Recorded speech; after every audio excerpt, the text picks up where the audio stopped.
May bagong update si Senator Marcoleta.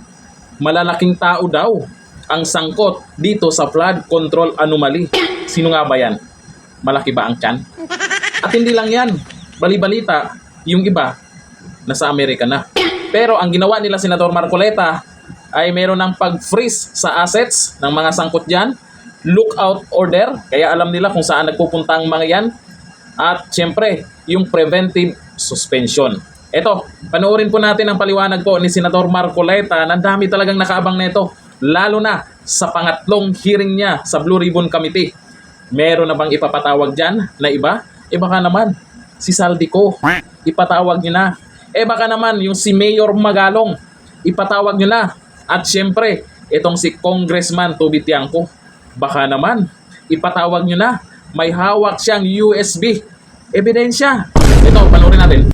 Tayo ng pangalawang pagdinig itong malawak at hindi matanggap-tanggap na pagkakalustay ng ating pera ukol na sa paglalatag ng mga flood control projects. Siguro po napansin ninyo ang kaseryosohan po ng pagdinig dahil ako po mismo sa aking pangungunang salita. Nung makita ko po na hindi nila maibibigay yung listahan ng mga bilang ng flood control projects na tinawag nating multo o ghost projects, ay talagang sinabihan ko ng diretso ang ating Secretary Bonoan ng DPWH. Hindi ko tatanggapin yung dalawang listahan na ibibigay mo sa amin. Sapagkat nung unang pagdinig pa lang, ang indication na sinasabi namin dyan, marami talaga yan. At napilitan kong sabihin sa kanya na sa estimate namin, hindi bababa sa 70 ghost projects. Bakit ang ibinibigay mo ay dalawa lang? Siguro napansin po nila na seryoso po talaga kami. Kaya ako ay nabigla sapagkat di ko inasahan na magbibitiw siya kagad nung araw na yon na huli kaming magkausap sa pamagitan ng text messaging. Pero nandun na po yun. Kanina,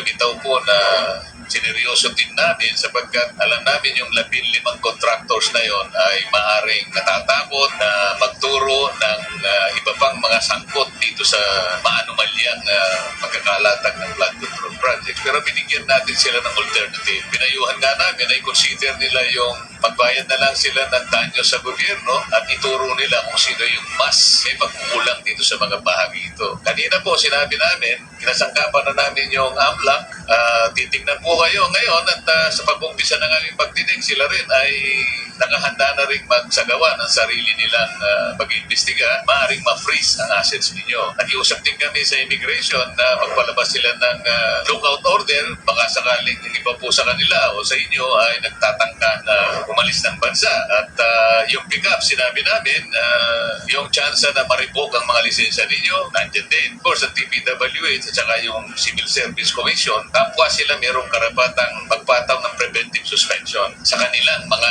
hearing officials at mga empleyado. So, siguro po napansin niyo na seryoso po kami talaga na matuntun natin kung sino talaga ang may kasalanan. Yan po naman talaga ang tinatahak na direksyon ng ating pagdinig. Yan lamang po kayo at magantay-antay po ng konti kasi mabigat po talaga ang ganitong klaseng pag-usisa. Lalong-lalo na malalaking tao siguro ang nasa likod po ng mga ito. Malalaking tao daw ang nasa likod nito. Kaya ang tanong ko, malaki ba siya neto? Dito sa malaking tao na to? Ay hindi. Ang ibig sabihin niya dito, baka meron nandyan sa posisyon. Baka manyaman yan. Hindi, mayaman yan. Baka naman mahilig mamigay ng bigas yan. Baka naman mahilig mamigay ng 5,000 peto-teto-tet yan. Sino kaya ang nasa likod ng flood control anomaly na yan? Tapos sasabihin na naman nila dito, nagpasikat lang daw si Senador Marcoleta. Umpisa na yan, nasisiraan nyo siya. Alam na namin yan. At alam na rin ni Senador Marcoleta yan. Kaya hindi matitinag yan, maraming nakasuporta dyan. O ito, ang sabi ng mga netizens, sabi ni Jana, Senator, please dig deeper kasi madami pa silang tinatago. Correct po yan. Sabi ni Mary Ann Ramirez, buti na lang po ay nalaman na meron palang anomalya sa DPWH contractor. Saludo kami sa iyo, Senador Marcoleta. Di po nasayang ang boto namin sa iyo. Sabi ni Jill Mendoza, lugi silang mga kontraktor kung hindi sila magsasalita. Sila madidiin, pati pinaghirapan nila, madadali rin naman ang kumuha lang ng pera, walang nilabas na puhunan.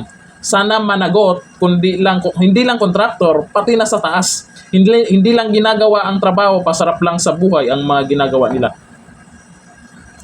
Sana sa mga kontraktor na to, huwag naman silang matakot. I-booking na kasi wala din eh. Mapaparusahan din naman sila.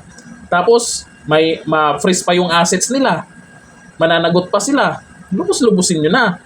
Mas maganda kung ituro nyo yung sino yung sangkot dyan, lalo na pag politiko man yan, para yung kasalanan, mabawas-bawasan. Ganun lang yan. Hanggang dito na lang. Thank you. Bye-bye.